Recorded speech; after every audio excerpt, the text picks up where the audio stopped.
kiat untuk bisa sabar ya, dia harus tahu apa di balik musibah dan apa inti dari Allah memberikan kepada seorang hamba hukum.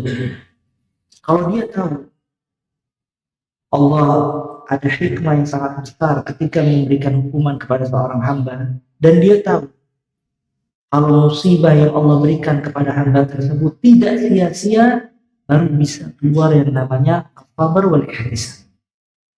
Dia bersabar, menahan diri, dan ihtisab, mengharapkan pahala di sisi Allah Azza wa Jalla. Allah Ta'ala di antara namanya Al-Hakim. Arti Al-Hakim, salah satunya Allah memiliki hikmah dari semua keputusan. Jadi tidak ada yang diputuskan oleh Allah itu tidak ada hikmah. Dan semua syariat Allah ada hikmah. Semua keputusan Allah ada hikmahnya. Cuman hikmah tersebut kadang diketahui oleh manusia, kadang tidak diketahui oleh manusia. Nah maka musibah, musibah dan hukuman itu juga sama. Allah turunkan kepada seorang hamba memiliki hikmah yang sangat besar, yang kalau seandainya dia tahu, maka dia akan banyak bersyukur kepada Allah. Makanya Ibnu Taimiyah rahimahullah, beliau mengatakan sebagian hamba dia bersyukur kepada Allah atas musibah yang Allah berikan kepada dirinya. Kenapa? Karena dia tahu hikmah di balik musibah. Dan dia tahu apa yang Allah inginkan dari hambanya ketika Allah memberikan musibah kepada dia. Di antara hikmah musibah, yang pertama, kalau musibah lebih sedikit dibandingkan nikmat. Itu kaidah. Pencatat. Nikmat yang Allah berikan kepada seorang hamba lebih besar dibandingkan musibah. Cuman manusia selalu mengingat musibah dan lupa, padahal nikmat itu jauh lebih banyak dibandingkan musibah. Katakanlah mata. Kalau seorang dikasih mata, dia bisa memandang. Kemudian dikasih oleh Allah sakit mata dalam beberapa waktu. Mana yang lebih sering dia nikmati? Memandang atau sakit? Memandang. Badan, jasad yang sehat. Jasad dipakai sama dia beraktivitas, bekerja, berolahraga, beribadah, dan lain-lain. Kemudian ada masa dia sakit. Mana yang lebih banyak? Sehat atau sakit? Nah, maka musibah itu sedikit dibandingkan nikmat. Dalilnya firman Allah Azza wa Jalla dalam surat Al-Baqarah ayat 155. Allah Ta'ala berfirman, وَلَنَبْلُوَنَّكُمْ بِشَيْءٍ مِنَ الْخَوْفِ وَالْجُوعِ وَنَقْصٍ مِنَ الْأَمْوَالِ وَالْأَنْفُسِ وَالثَّمَرَاتِ وَبَشِّرِ الصَّابِرِينَ. Kata Allah Azza wa Jalla, وَلَنَبْلُوَنَّكُمْ, kami akan senantiasa menguji kalian. Jadi al-bala, ujian itu akan terus ada, nggak mungkin. Karena Allah berfirman dalam ayat ini, وَلَنَبْلُوَنَّكُمْ, kami akan terus menguji kalian. Artinya ujian akan terus datang kepada manusia. Cuma lihat kata Allah, bisyai, dengan, kalau diterjemahkan dalam bahasa Indonesia, sesuatu. Tapi maksudnya dengan sesuatu yang sedikit. Jadi Allah akan menguji kalian dengan sedikit, dari rasa takut, dari rasa lapar, dari kekurangan harta dan jiwa. Nah maka ini pasti diuji. Cuman sedikit ujian itu dibandingkan nikmat. Dan di akhir ayat Allah Ta'ala mengatakan wabasyiris, berilah kabar gembira kepada orang-orang yang sabar. Nah makanya karena Allah memberikan ujian sedikit dibandingkan nikmat, maka dia harus meyakini ketika ditimpa musibah. Kalau musibah yang Allah berikan kepada dirinya jauh lebih kecil dibandingkan nikmat yang Allah kasih, maka dia kecilkan musibah tersebut dan dia ingat wabasyiris sabirin, dan berilah kabar gembira kepada orang-orang yang sabar. Ya, berilah kabar gembira kepada orang-orang yang sabar. Dan musibah ya ikhwan juga tanda kebaikan dari Allah Azza wa Jalla. Ya, tanda kebaikan dari Allah Subhanahu wa Ta'ala. Kata Nabi Sallallahu Alaihi Wasallam di dalam hadis, "Idza arada Allah bi'abdihi khairan, ajjala lahu al-'uqubata fid dunya, wa idza arada Allah bi'abdihi syarr, amsaka anhu bi dzambihi hatta yuwafiya bihi yaumal qiyamah." Kata Nabi Sallallahu Alaihi Wasallam, apabila Allah menginginkan dari seorang hamba kebaikan, apa tanda? Karena tadi kita sebutkan kalau musibah itu tanda kebaikan. Karena di hadis ini disebutkan apabila Allah menghendaki dari seorang hamba kebaikan, ajjala lahu al-'uqubata fid dunya. Allah akan mendahulukan hukumannya di dunia. Jadi didahulukan hukumannya di dunia. Wa idza aradallahu bi'abdihi syarr, kalau Allah menginginkan dari hambanya keburukan, amsaka bisa. Allah tahan dosanya. Enggak dikasih hukuman. Hatta yuwafiya bihi yaumal qiyamah. Sampai nanti ditunaikan semua dosanya pada hari kiamat. Jadi semua ditunaikan dosanya pada hari kiamat. Kenapa? Karena dia tidak dikasih oleh Allah hukuman ini. Karena hukuman tanda kebaikan dan penghapus dosa. Nah ini juga kata para ulama ya, kiat untuk bisa sabar, dia banyak mengingat hadis-hadis ini. Kalau dia mengingat hadis-hadis ini, maka akan tumbuh di dalam hatinya kesabaran. Ya, karena tanda Allah sayang kepada hambanya, didahulukan dosanya. Dia punya dosa banyak, didahulukan hukumannya, maka hukuman itu berfungsi menggugurkan dosa-dosa. Namun kalau Allah menghendaki dari hambanya keburukan, amsaka anhu bizambihi. Dosanya ditahan oleh Allah hatta yuwafiya bihi yaumal qiyamah. Sampai nanti dia ditunaikan semua dosanya pada hari kiamat. Kalau ada pertanyaan, mana yang lebih berat? Hukuman di dunia apa hukuman di akhirat? Di dunia. Ya, hukuman di dunia jauh lebih ringan dibandingkan hukuman di akhirat. Gak ada yang kuat orang dihukum oleh Allah di akhirat. Nah makanya Allah menginginkan dari hamba tadi kebaikan. Gimana dibersihkan dulu dia di dunia. Kalau sudah bersih dia di dunia, diwafatkan oleh Allah. Allah menginginkan hamba tadi di akhirat berjumpa dengan Allah bersih dari dosa-dosa. Makanya hukuman-hukuman yang Allah berikan kepada dia sangat banyak. Dan semakin kuat imannya, maka semakin berat musibah. Karena hukuman dan musibah itu sesuai kadar iman dan kemampuan. Ada orang hilang uang 100.000 udah teriak-teriak dia. Maka mesti dikasih hukumannya ringan atau berat? Ringan. Kenapa? Karena Allah tahu dia tidak mampu lebih dari itu. Cuman ada seorang hamba dikasih oleh Allah musibah yang berat, yang kalau kita melihat musibah dia ditimpa ke diri kita, belum tentu kita mampu. Cuman itu menunjukkan kalau iman yang ada di dalam hatinya lebih besar dibandingkan kita. Maka dia mendapatkan porsi hukuman yang lebih besar dibandingkan dari diri kita. Oleh karena itu ya ikhwah, antum lihat Nabi Muhammad SAW. Nabi Muhammad SAW diuji dengan ujian yang sangat besar ketika beliau berdakwah di jalan Allah Azza wa Jalla. Kedua putrinya diceraikan dengan oleh Abu Lahab. Maka dia memiliki dua anak yang statusnya langsung janda.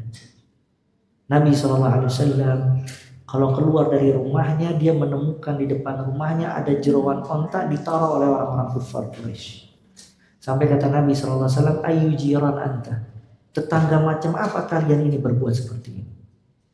Ya, dan subhanallah Nabi SAW keluar dari kota Mekah ke Taif berharap penduduk Taif bisa menerima dakwah beliau. Malah sebaliknya, Nabi SAW ditimpuki dengan batu.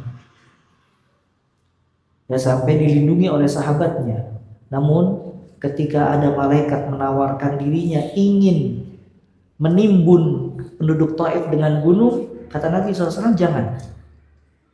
Nabi SAW dalam riwayat mengatakan, Allahumma gfir liqaumi fa innahum la ya'lamun.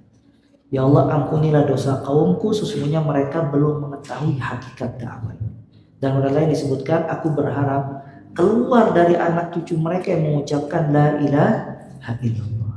Dan tidak ada musibah yang besar dibandingkan musibah Nabi Muhammad SAW. Bahkan ya ikhwan, Nabi SAW kalau sakit itu seperti sakit berapa orang? 2 orang. Ya, sampai kata ketika Nabi menggigil kesakitan, beliau berkata, inni ru'ak birajulain minkum. Aku nih kalau ditimpa penyakit, sakitnya seperti 2 orang di antara kalian. Karena derajat beliau sangat tinggi, maka dikasih porsi penyakit yang juga lebih besar, bukan untuk menindas dan juga bukan untuk ibaratnya menyakitkan beliau, tapi ingin mengangkat derajat beliau setinggi-tingginya. Oleh karena itu pantaslah tidak disebut syahadat kepada Allah dalam azan, kemudian melainkan digandengkan nama beliau setelahnya. Dan beliau satu-satunya Nabi kelak pada hari kiamat yang akan memberikan syafaat kepada seluruh manusia yang tidak diberikan kepada selain beliau alaihi salatu wassalam. Nah, makanya antum lihat, uqubah, hukuman dan musibah itu bukan tanda benci Allah kepada seorang hamba. Tapi hukuman dan musibah tanda Allah cinta kepada dia. Makanya kata sebagian salaf, la taqbalu uqubatallah, jangan kalian terima hukuman Allah dengan maksiat, tapi terima hukuman Allah dengan bersabar dan memperbaiki diri. Ya. Dalam riwayat lain disebutkan hadis riwayat Tirmizi, inna 'idhamal jaza ma'a 'idhamil bala. Sesungguhnya besarnya ganjaran jaza itu dibarengi dengan besarnya apa? Ujian. Semakin besar ujian, maka semakin besar pahala.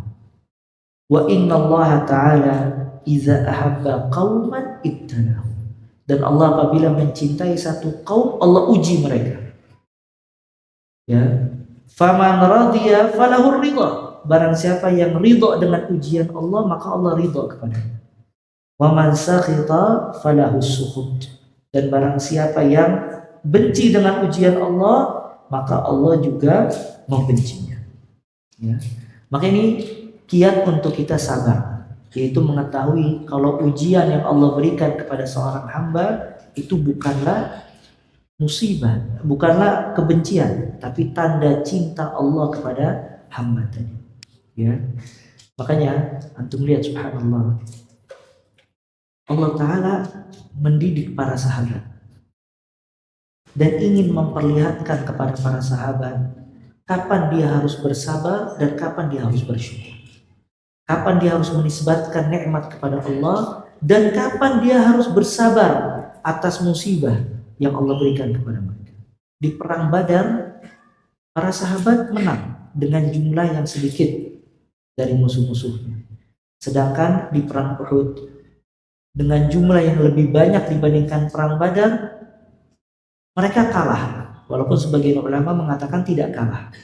Mereka kalah di tengah peperangan, pelajaran dari Allah supaya mereka tidak rujuk dan supaya mengampuni dosa atas kesalahan mereka menyelisih perintah Nabi Muhammad sallallahu alaihi wasallam.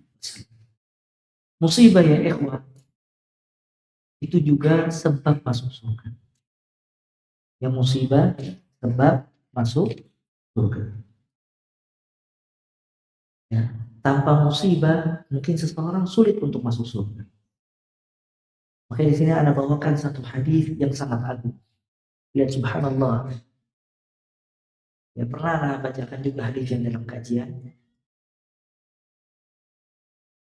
Ibnu Abbas radhiyallahu ta'ala anhu berkata, kata Ibnu Abbas, apakah engkau ingin aku perlihatkan seorang wanita dari penghuni surga? Jadi ada seorang wanita dijanjikan surga oleh Nabi Muhammad SAW. Kata sahabatnya, bala, iya aku mau. hadhihi mar'atu sauda atatin Nabi SAW. Kata Ibnu Abbas, ini wanita yang berkulit hitam. Karena wanita ini pernah datang kepada Nabi Muhammad SAW. Lihat wanita ini berkata, inni usra wa inni atakasyaf. Ya, fad'ullah ta'ala li. Wahai Rasulullah, aku punya penyakit, kalau sekarang ayan. Antum pernah lihat penyakit ayan? Jadi penyakit ayan itu penyakit saraf yang membuat orang kadang bisa pingsan mendadak. Bukan pingsan sih, apa? Iya, dari sini mendadak. Dan bayangin ini perempuan. Kadang dia jatuh, auratnya terlihat. Kadang mungkin dia jatuh, subhanallah, ketika hubungan intim dengan suami dan yang lain-lain. Maka dia datang kepada Nabi SAW mengeluhkan penyakitnya ini. Kata dia, ini usra ya Rasulullah, aku punya penyakit ini. Wa ini atakasyaf, dan aku, maksudnya kalau kambuh bisa terlihat auratku. Kemudian Nabi SAW mendoakan, mengatakan kepada wanita ini, in syi'ti sabarti walakil jannah wa in syi'ti da'utu Allah ta'ala an yu'afiyak. Nabi ngasih dua pilihan. Kata Nabi, kalau kamu mau bersabar, kamu dapat surga. Tapi kalau kamu mau, aku doakan kamu sembuh, kamu akan sembuh dan selamat. Dan sahabat, subhanallah ya ikhwan, kalau antum lihat semua permintaan sahabat, tidak ada permintaannya dunia, semua permintaannya akhirat dan surga. Dan perempuan ini bilang, bakalat asbir, kalau gitu ana sabar saja. Maka perempuan ini mengatakan, inni atakasyaf fad'ullah alla atakasyaf fad'allah. Kata dia, tapi aku kalau kambuh, tersirat, tersingkap auratku, maka doakan kepada Allah biar dijaga dari itu. Maka Nabi mendoakan, dia setiap kambuh nggak terlihat aurat. Pelajaran dari hadis ini ya ikhwan, subhanallah, seseorang sabar di atas musibah sebab surga. Allah bisa menghendaki dia dikasih bebas dari musibah tersebut. Tapi kadang-kala musibah yang melekat pada diri dia itu sebab dia masuk surga. Karena sabarnya dia dan karena kecintaan Allah kepada dirinya. Antum lihat perempuan ini. Antum kalau punya anak perempuan, antum bayangkan kalau dia punya penyakit ayan. Antum bingung ketika ingin menikahinya. Mesti antum jelaskan kepada calon menantu antum dan suaminya kalau dia punya penyakit ini. Bisa jadi dia ditolak sama yang menginginkannya tadi. Kalau antum taruh dia di tempat kerjaan, mungkin dia belum tentu bisa diterima karena mungkin sering kambuh. Bagaimana dia di dapur dan ini? Anak pernah nemuin orang punya penyakit seperti ini, dia punya fotokopi. Kadang besok kita nemuin ininya udah dijahit besok. Dia bilang, anak nggak bisa. Kadang anak lagi fotokopi jatuh terkena ubin berjahit. Sampai dia pernah nyebrang pengen dilindes truk karena pas lagi nyebrang dia jatuh. Ini penyakit berat.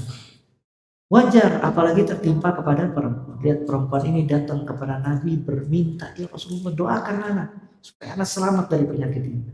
Tapi Nabi mengatakan, in sabart, kalau kamu sabar, lagi jannah, kamu mendapatkan surga. Tapi kalau kamu mau aku doakan, maka dia memilih sabar. Oleh karena itu ya ikhwah, ya, kita harus sabar kasabri Ayyub, seperti sabar Nabi Ayyub.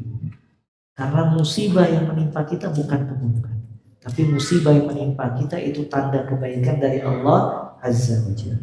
Dan disebutkan ya ikhwah, Muhammad ibn Sahmun rahimahullah, dia salah seorang ulama fikih. Dan ini pernah anak ceritakan. Dia pernah lagi ngisi kajian, mukanya itu cemberut. Muridnya bingung, ini kenapa cemberut Muhammad bin Sahmi? Akhirnya datang budaknya nggak berapa lama, bisikin, mukanya berubah senang. Murid-muridnya bertanya, ya Syekh, kenapa antum pas pertama kali datang mukanya cemberut, sekarang senang? Kata dia, anak sudah hampir 2 pekan tidak ditimpa musibah. Karena khawatir ini tanda keburukan dari Allah Azza wa Jalla. Maka tadi datang budakku memberitahu kalau kebunku kebakaran. Dia punya kebun kebakaran, gagal panen. Maka aku bersyukur kepada Allah Azza wa Jalla atas musibah tadi. Makanya lihat subhanallah, kita bukan Muhammad ibn Sahnun ya. Motor hilang aja nggak bisa tidur gitu. Dan kita bukanlah Abu Bakar, tapi kita minta sama Allah Azza wa Jalla agar bisa menjadi hamba Allah yang sabar dan bersyukur. Dan wafil akhir, terakhir, karena sisa waktunya akan kita berikan ke Ustaz Muhammad Syar'i. Kapan seseorang dikatakan sabar? Kapan ikhwan? Ada orang ditimpa musibah, ayahnya meninggal misalnya. Teriak-teriak. Udah sebulan, alhamdulillah anak sabar. Nah ini kapan dikatakan orang itu sabar? Sabar itu pas pertama kali ditimpa musibah, itu sabar. Maka la ibrah, tidak ada pelajaran lagi kalau udah lewat musibah dia mengatakan sabar. Dan ini ada hadisnya. Ada seorang wanita di kuburan nangis. Kata Nabi SAW, isbiri wahtasibi. Kamu perempuan sabar dan mengharap pahala dari Allah. Kata perempuan itu, ilaiki anni fa innaka lam tusab bi musibati. Kamu pergi. Kamu belum ditimpa musibah seperti musibah aku. Ini menunjukkan ya ikhwah, kalau Nabi tawadhu, merendahkan dirinya dan hati. Kalau seandainya Nabi di zaman, maksudnya pemimpin di zaman sekarang, mesti orang tahu. Kayak misalnya sekarang ada orang lagi duduk di warung, kemudian presiden nyapa dia. Kira-kira tahu gak itu presiden? Ini mesti presiden. Ini Nabi subhanallah ditegur sama seorang wanita, dan wanita itu nggak tahu kalau itu Nabi. Sampai dia bilang, pergi. Kemudian Nabi tinggal. Akhirnya dikabarkan kepada wanita itu kalau itu Nabi. Dikejar sama wanita itu. Kata wanita itu, mohon maaf, anak sekarang anak belum tahu antum, anak belum tahu kalau antum tadi negor anak, nasihat anak dan lain-lain. Kemudian Nabi SAW mengatakan, innamas sabru inda sudmatil. Sesungguhnya sabar itu pas pertama kali tertimpa musibah. Jadi pas pertama kali tertimpa musibah, orang harus sabar. Maka la ibrah, tidak ada pelajaran lagi kalau udah 2 bulan, udah setengah tahun baru sabar. Bukan sabar namanya. Ya, karena subhanallah kata para ulama, manusia antara 2. Imma antasbir sabrul kiram au antaslu salwal bahar.